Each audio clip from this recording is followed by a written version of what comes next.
الحمد لله القائل إذ يتلقيان عن اليمين وعن الشمال قعيد ما يلفظ من قول إلا لديه رقيب عتيد أشهد أن لا إله إلا الله وحده لا شريك له وأشهد أن محمدا عبده ورسوله اللهم صل وسلم على سيدنا محمد وعلى آله وصحبه أجمعين أما بعد فيا أيها المسلمون اتقوا الله أوصيكم وإياي بتقوى الله فقد فاز المتقون. قال الله تعالى يا أيها الذين آمنوا اتقوا الله حق تقاته ولا تموتن إلا وأنتم مسلمون. Sidang jemaah yang dirahmati Allah Azza wa Jalla, marilah kita bersama-sama berazam untuk tingkatkan ketakwaan kita kepada Allah Azza wa Jalla dengan mentaati segala perintahnya dan meninggalkan pula segala larangannya. Mudah-mudahan kita tergolong dalam golongan mereka yang mendapat perlindungan dan petunjuk, yakni hidayah Allah Azza wa Jalla, sama ada di dunia, lebih-lebih lagi di akhirat. Marilah kita hayati khutbah pada hari ini yang bertajuk awasi lidah dan tanganmu. Artinya kita sama-sama jaga lidah, sama-sama jaga kedua tangan yang dianugerahkan oleh Allah Azza wa Jalla. Seseorang Muslim wajib mempunyai akhlak yang baik. Ia adalah tanda, yakni tanda ataupun alamat bukti keimanan kepada Allah Azza wa Jalla. Ia juga adalah kesan secara spontan, bukan pilihan dalam hidup, yakni bersyariat. Di antara tanda dan bukti Islamnya seseorang ialah menjaga lidah dan tangannya daripada menyakiti orang lain. Diriwayatkan daripada Abdullah bin Amr radhiyallahu anhuma bahawa Nabi sallallahu alaihi wasallam bersabda, Al-muslimu man salimal muslimun min lisanihi wa yadihi wal muhajiru man hajara ma nahallahu anhu. Mafhum hadis, seorang muslim itu ialah seorang yang, iaitu orang Islam, lain selamat daripada kejahatan lidah dan tangannya. Dan seorang yang berhijrah itu pula ialah seorang yang meninggalkan apa yang dilarang oleh Allah Azza wa Jalla. Hadis riwayat Al-Bukhari.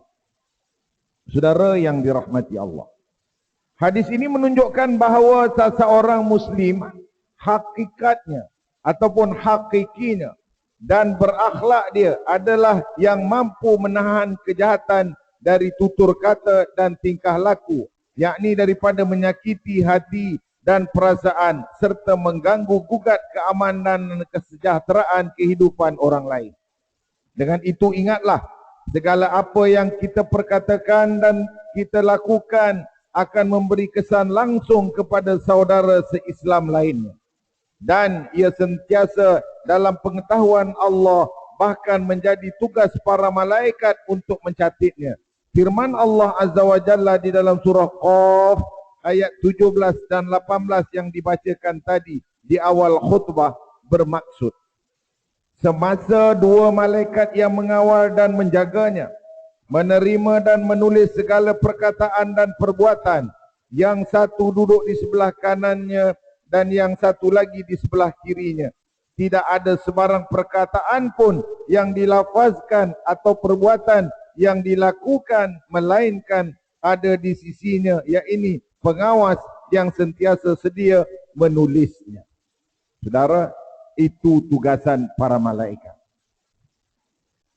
Berakhlak, saudara. Berakhlak apabila lidah menutur kata ia sangat lembut pada zahirnya. Tetapi ya, hakikatnya dia lebih tajam daripada mata pedang.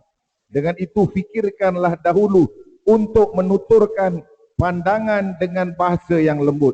Jangan menuturkan jika boleh menghina, menyakiti, mencaci dan melukakan hati orang lain.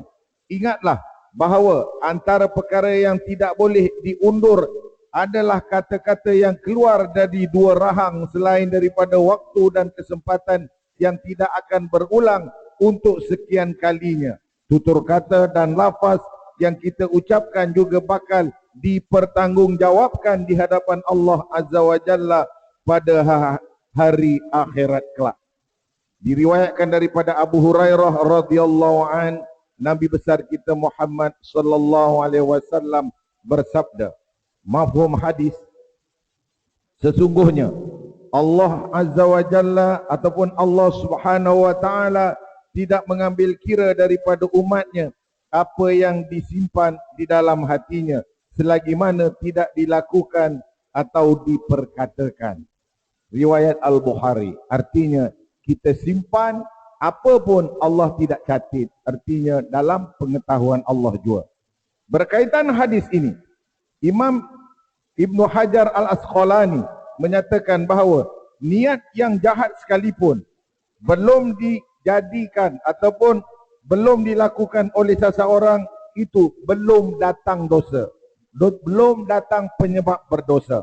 Tetapi jika kejahatan tersebut diungkapkan atau dilakukan, maka tercatatlah ia, maka dikiranya sebagai berdosa. Demikian saudara.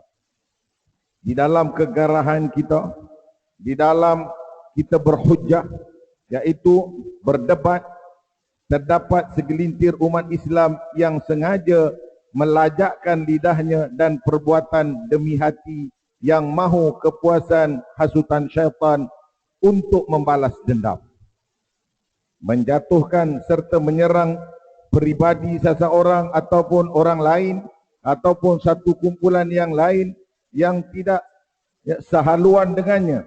Ketika pentas bicara merendahkan sifat Nabi sallallahu alaihi wasallam yang mulia dan yang agung, tidak berfikir bahawa perbuatan itu sangat keji dan tidak berakhlak sama sekali.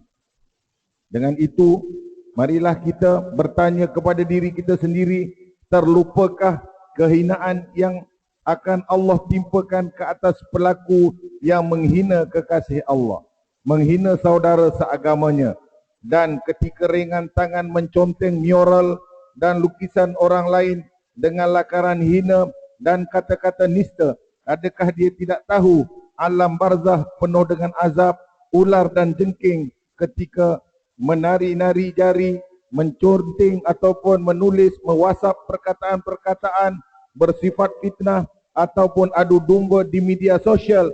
Adakah dia tidak sedar akan dosa dan azab yang pedih sedang menanti? Dengan itu diriwayatkan daripada Samurah binti Jundub radhiyallahu an bahawa Nabi sallallahu alaihi wasallam pernah bersabda, antara lain mafhumnya, orang yang diseksa dengan penyangkut besi yang menembusi pipi hingga ke belakang tulang lehernya dan disangkut di lubang hidung hingga menembusi belakang lehernya dan disangkut hingga menembusi belakang lehernya, ialah kerana kerjanya sejak pagi menyebarkan pembohongan dari rumahnya hingga ke seluruh ukuf, iaitu penjuru dunia. Artinya orang yang membawa fitnah, orang yang membawa adu domba sepanjang hari, itulah azab yang dibayangkan oleh Rasul sallallahu alaihi wasallam, hadis riwayat Bukhari. Allah Subhanahu wa taala juga memberi ancaman kepada siapa yang menyakiti orang lain, sebagaimana firman-Nya di dalam surah Al-Ahzab ayat 58. Walladzina yu'zunal mu'minina wal mu'minat bighairi maktasabu faqad ihtamalu buhtana wa ithman mubina.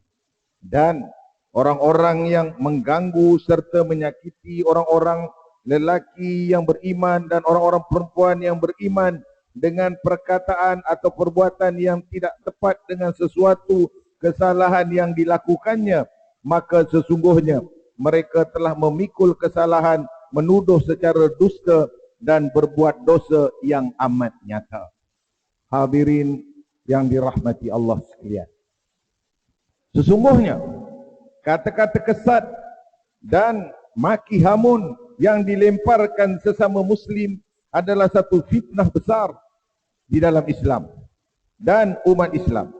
Ini sekalipun mencalar ataupun merobek dan menjatuhkan imej Islam yang sifatnya menyelamat dan mendamaikan antara sesama Islam. Jadi artinya Islam sebagai agama damai, agama eratkan silaturahim, bukan agama yang menyatakan perkara-perkara yang berdosa. Di sini dikatakan lebih buruk lagi, keruntuhan akhlak Islam itu akan menyebabkan runtuhnya maruah umat dan agama Islam itu sendiri. Permusuhan yang berlaku sesama umat Islam membuka peluang kepada pihak musuh mengambil kesempatan untuk menyerang Islam dan umatnya tanpa sedikit pun rasa bersalah. Bahkan dia kata, merasa bangga dan begitu yakin kerana ia dimulakan dengan dirancangkan oleh umat Islam sendiri yang berbalah. Mereka berani, iaitu memijak, menjunting, membakar, melakukan apa saja kesemuanya kerana adanya segelintir umat Islam yang berperilaku hina dan tidak berakhlak demi kepentingan dunia dan kekuasaan mereka. Dan hakikatnya umat Islam tidak berakhlak inilah yang menjadikan umat Islam lainnya menjadi semakin hina dan semakin terhimpit. Saudara, ketahuilah, perkataan jahat yang dilafazkan oleh lidah dan perbuatan maksiat yang dilakukan oleh tangan serta panca indera akan menghakis dan menghabiskan segala amal soleh seseorang itu. Tidak cukup setakat itu, seseorang bakal menanggung pula dosa kejahatan orang lain yang tidak dilakukannya. Inilah sebenar-benar orang muflis, sebagaimana dijelaskan dalam sebuah hadis yang diriwayatkan daripada Abu Hurairah radhiyallahu an, bersabda Rasul sallallahu alaihi wasallam, ini orang muflis. Sesungguhnya orang muflis, yakni orang bankrupt dalam kalangan umatku ialah seseorang yang datang pada hari kiamat dengan amalan, membawa amalan solat, amalan puasa, amalan zakat dan sebagainya. Pada masa yang sama dia juga datang dengan membawa kejahatan, yakni pernah mencerca orang lain, menuduh orang lain, memakan harta orang lain, membunuh orang lain dan memukul orang lain, lalu diberikan kepada orang itu pahalanya. Juga orang itu dapat pahalanya, maka jika habis pahalanya sebelum selesai perhitungannya lagi, maka akan diambil dosa kesalahannya pula. Ya, mereka campakkan kepadanya, kemudian kesudahannya orang itu dihumban ke dalam neraka jahanam. Na'udzubillah min dzalik. Ini riwayat hadis Muslim. Ya. Kerana apa? Mulut dan juga tangan. Para tetamu Allah yang dirahmati Allah, ayuh marilah kita menghiasi diri dengan akhlak yang baik lagi mulia, sebagaimana yang telah ditunjukkan oleh junjungan besar Nabi Muhammad sallallahu alaihi wasallam. Akhlak yang mulia adalah mutlak daripada Allah Subhanahu wa taala. Akhlak adalah sesuatu yang bersifat zahir dan akhir, bukan bersifat relatif mengikut lingkungan, adat, tradisi, etika, moral dan nilai setempat yang rata-rata gagal menzahirkan hasrat dan tujuan penciptaan manusia ini. Sebenarnya hidup bermasyarakat dalam negara kita ini, budi pekerti yang baik adalah asas kerukunan dan keharmonian, diperkukuhkan lagi dengan prinsip rukun negara yang bertunjangkan nilai teras yang ditekankan oleh Islam, diyakini mampu menjamin kestabilan dalam keperbagaiannya. Malah prinsip tersebut lebih dahulu diajarkan oleh Islam seperti hakikat hidup bertuhan ataupun beragama. Tuntutan untuk hidup beradab sopan dan bertata susila, ketaatan kepada ulil amri dan tuntutan hidup dalam masyarakat dengan penuh keamanan serta menjunjung undang-undang yang dikuatkuasakan oleh pemerintah. Saudara, sebagai penutup, marilah kita bersatu atas dasar akidah Islam yang mana pasti membawa kebaikan, bersatu dalam apa jua situasi, bersatu teguh menghadapi persekitaran dan ancaman musuh yang terang dan berselindung. Satu-satunya bersatunya umat Islam adalah kekuatan paling dasar ke arah pembinaan khairul ummah, iaitu umat Islam berhak untuk berbeza pendapat apalagi dalam soal urusan dunia. Namun umat Islam hendaklah terus bersatu dalam fikrah dan kefahaman mengikut garis rentas kalimah La ilaha illallah, prinsip penegas Al-Quran dan Al-Hadis serta prinsip persaudaraan Islam yang kukuh. Muslimin yang dirahmati Allah, marilah kita lihat perkara-perkara yang berkaitan dengan khutbah hari ini. Yang pertama, Islam wajib mengamati, iaitu bahawa segala perkara perbuatan mereka di dunia akan dihisap dan dibalas oleh Allah Subhanahu wa taala. Kita semua tahu akan hal ini. Yakinilah, umat Islam mesti menjaga lidah, menjaga anggota badannya serta menjaga tangannya daripada menyakiti orang lain. Umat Islam hendaklah menggunakan lidah untuk terus berzikir dan berdoa kepada Allah Subhanahu wa taala agar wabak COVID-19 segera diangkat semula. A'udzu billahi minasyaitonir rajim. Yauma tashhadu 'alaihim alsinatahum wa aydihim wa arjuluhum bima kanu ya'malun. Pada hari lidah mereka dan tangan mereka serta kaki mereka menjadi saksi atas diri mereka sendiri tentang segala yang mereka telah lakukan. Surah An-Nur ayat 24. Barakallahu li wa lakum fil Qur'anil azim wa nafa'ani wa iyyakum bima fihi minal ayati wadh-dhikril hakim wa taqabbala minni wa minkum tilawatah innahu huwas samiul alim. Aqulu qawli hadza wa astaghfirullahal azim li wa lakum wa lisairil muslimin wal muslimat fastaghfiruh innahu wal ghafurur rahim. Allah